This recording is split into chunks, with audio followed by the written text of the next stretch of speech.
Bienvenidos a una nueva inmersión profunda. Esta vez nos adentramos en una historia que parece sacada de una película de espías, pero que es completamente real. Totalmente real y fascinante. Hablamos de Alejandro Magnet Letelier, un funcionario chileno que se infiltró en la mismísima Gestapo durante la Segunda Guerra Mundial. Un personaje increíble.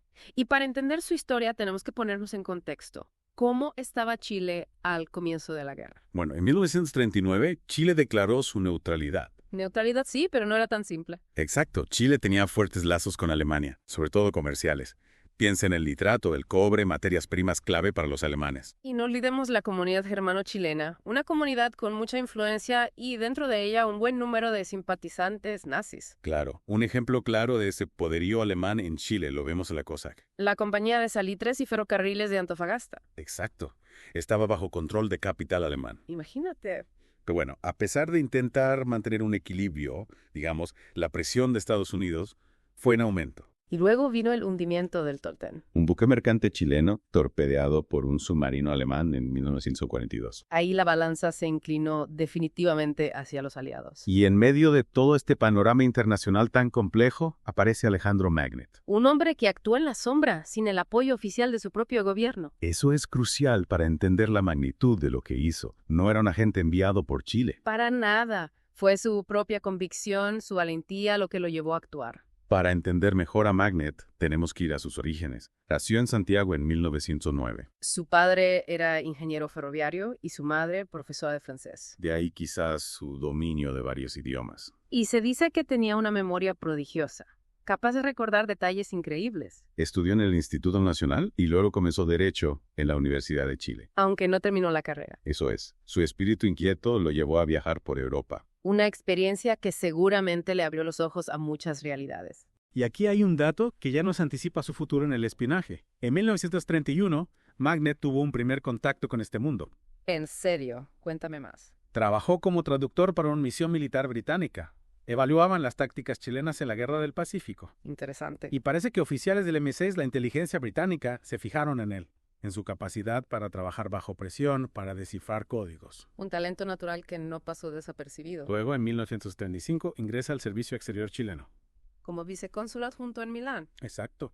Allí fue testigo del ascenso de Mussolini, del fascismo. Una experiencia que seguramente lo marcó. Y en 1938 lo destinan a Hamburgo. Un puerto estratégico en el corazón del Tercer Reich.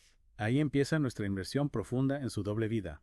En Hamburgo, Magnet era vicecónsul adjunto. Lo que significa que, aunque era diplomático, su acceso a información oficial era limitado. Limitado sí, pero no por ello dejó de recopilar información valiosa. Por ejemplo, Sus primeros informes se centraban en los movimientos de barcos mercantes chilenos. como la SS Maipo. Exacto, barcos que interesaban mucho a los nazis. Claro, buscaban cualquier forma de sortear el bloqueo aliado. Magnet también obtenía información de las reuniones de la Auslands Organization, La organización del partido nazi para los alemanes en el extranjero. una plataforma clave para reclutar simpatizantes, espías, en América Latina. Y para infiltrarse en esos círculos, Magnet tomó una decisión arriesgada. Fingir ser un nazi convencido. Iba a sus eventos, hacía donaciones, elogiaba a Hitler. Una actuación impecable. Tenía que ganarse su confianza. Pero Magnet no se limitó a la actuación. También desarrolló una red de informantes. ¿Cómo quién? Uno de los más importantes fue Ernst Müller, ¿Quién era? un contramaestre socialista del puerto de Hamburgo. Ah, un hombre del pueblo. Le proporcionaba información sobre los movimientos de los U-boats. Los submarinos alemanes. Información vital para los aliados. Y en 1940, Magnet da un paso más. Se casa con Elsa von Retter. Una viuda austríaca con contactos en la Gestapo. Un movimiento arriesgado, pero que le abrió muchas puertas. Sin duda. Y fue en Hamburgo, en 1941, donde Magnet logra uno de sus mayores hitos, el descubrimiento de la Operación Bolívar. Reparación Bolívar. Un plan secreto nazi para infiltrar agentes en América Latina. Usando submarinos Imagínate desembarcar espías en las costas de Argentina, Brasil. para crear redes de sabotaje, de influencia. Magnet obtuvo detalles cruciales sobre esta operación. Y para enviar la información a Chile, utilizó un código basado en el Canto General de Neruda. Un libro que no levantaría sospechas. El informe llegó a Santiago, pero fue interceptado por el MI6, La inteligencia británica. que al descifrarlo pudo frustrar los desembarcos en Argentina. Un duro golpe a los planes nazis en Sudamérica. Impresionante el trabajo de Magnet en Hamburgo. Sin duda. Pero la historia continúa.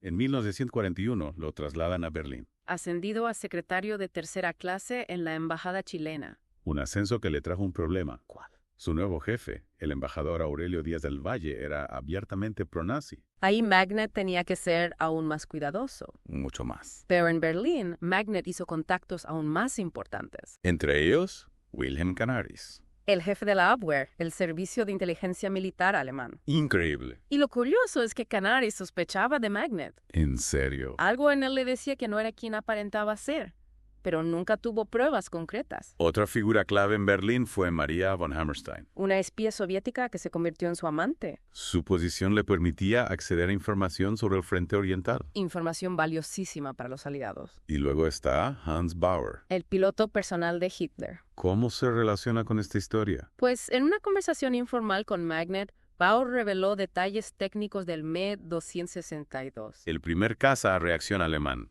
Una información aparentemente trivial, pero de enorme importancia estratégica. Magnet también estuvo involucrado en operaciones de sabotaje contra los U-boats. En 1942 logró obtener planos del tipo Nike. Submarinos que operaban en el Caribe. Una amenaza directa para Estados Unidos. Magnet envió los planos a la embajada estadounidense en Berna, utilizando un código basado en sonetos de Quevedo. Increíble su ingenio para los códigos. Pero no todo era espionaje militar. Magnet también participó en el rescate de familias judías. Un capítulo conmovedor. Falsificó visas chilenas para 32 familias. Y las escondió en Berlín hasta 1943. Cuando, con la ayuda de la Cruz Roja, las evacuaron a Suecia. Un acto de enorme valentía. Sin duda. La infiltración de Magnet llegó hasta el Ministerio de Propaganda de Goebbels. Asistiendo a sus reuniones, Magnet obtenía información sobre la maquinaria de propaganda nazi. Y lo más terrible, sobre la solución final. El plan de exterminio del pueblo judío. Para mantener su fachada, Magnet organizaba fiestas en la embajada chilena. Fiestas a las que asistían altos jerarcas nazis. En sus memorias, Magnet cuenta una anécdota sobre el coñac francés robado y un comentario de Eichmann. ¿Qué dijo Eichmann? Dijo que Chile sería nuestro granero. Magnet cuenta que por fuera mostraba entusiasmo, pero por dentro sentía tal repulsión que vomitaba cada noche. Vivió un conflicto moral constante. Claro, pero una doble vida así, tan arriesgada, no podía durar para siempre. Tarde o temprano la Gestapo lo descubriría. Y eso ocurrió en 1943. El detonante. Una carta interceptada por la Gestapo Magnet la había enviado a un contacto en Suecia. detallaba información sobre las V1 y V2. Las bombas voladoras y los cohetes alemanes. Información altamente sensible. En abril de 1943, la Gestapo allanó su apartamento en Berlín. Pero Magnet se había adelantado. Escondió los documentos comprometedores en un doble fondo de su piano. Engañó a la Gestapo. Por suerte. Pero el peligro seguía ahí. En junio, la Gestapo interrogó a su esposa Elsa. Por sus conexiones con círculos nazis. Magnet, para protegerla, la convenció de que fingiera demencia. Una jugada arriesgada pero efectiva. La Gestapo la liberó. Increíble. Y en julio de 1944, tras el atentado fallido contra Hitler, la situación se volvió insostenible. Magnet tuvo que escapar.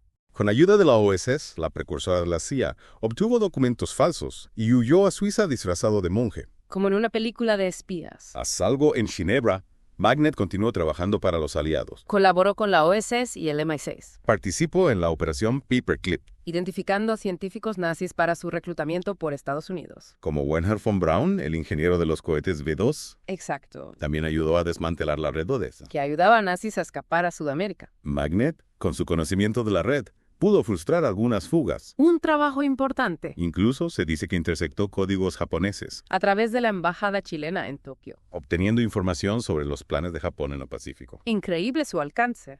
Pero su informe más crucial llegó en marzo de 1945, Sobre la Alpenfestung, la fortaleza alpina.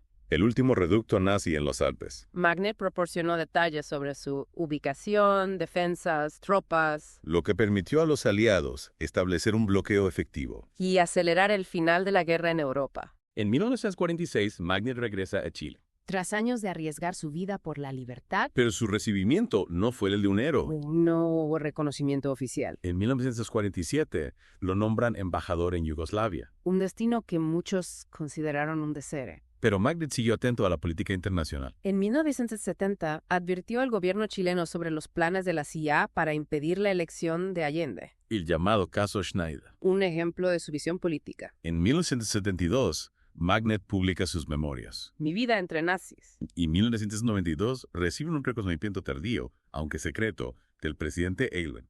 Un gesto que al menos reconocía su valentía. Magnet fallece en 1997. Su epitafio dice, aquí yace un hombre que amó la libertad. Una frase que resume su vida. Totalmente. ¿Quién fue realmente Alejandro Magnet? No era un agente secreto profesional, Actuó por convicción, por su rechazo al nazismo. por su compromiso con la libertad. Su historia nos muestra que un individuo puede marcar la diferencia. Su habilidad para el engaño psicológico fue increíble. Logró convencer a los nazis de que era uno de ellos, Y todo esto sin inmunidad diplomática. arriesgando su vida en cada paso. Con el tiempo, documentos desclasificados han confirmado su historia. Los archivos del MI6 lo describen como un amateur brillante. Y la lista negra de Gestapo lo menciona como espía chileno a eliminar. Pruebas de su impacto y del peligro que corrió. Pero todavía existen mitos sobre Magnet. ¿Que si era cónsul? ¿Que si Chile lo apoyaba? Que sea como James Bond. Nada de eso. Su arma fue su inteligencia, Su valentía. su compromiso con la verdad. Exacto. ¿Cuál es el legado de Alejandro Magnet? ¿Un precedente para el espionaje latinoamericano? La prueba de que un país neutral podía influir en la guerra. ¿Su historia está siendo reivindicada en Chile? El Museo Histórico Nacional expuso su máquina de escribir. Y su vida inspira novelas. Magnet no fue un diplomático típico. Ni un espía al uso. Fue un idealista que desafió al nazismo desde dentro. Y como escribió en sus memorias, no tuve pistola ni ejército, solo palabras y la certeza de que el silencio ante la injusticia es complicidad. Una frase poderosa. Muy poderosa, La historia de Alejandro Magnet es extraordinaria. sin duda. Un hombre que, sin apoyo oficial, se infiltró en el corazón del régimen nazi. Y contribuyó a la lucha contra la barbarie. Su historia nos invita a reflexionar Sobre el coraje individual. sobre las historias de heroísmo silencioso que aún esperan ser contadas, Te invitamos a seguir explorando. a descubrir esas historias olvidadas. Que merecen ser recordadas.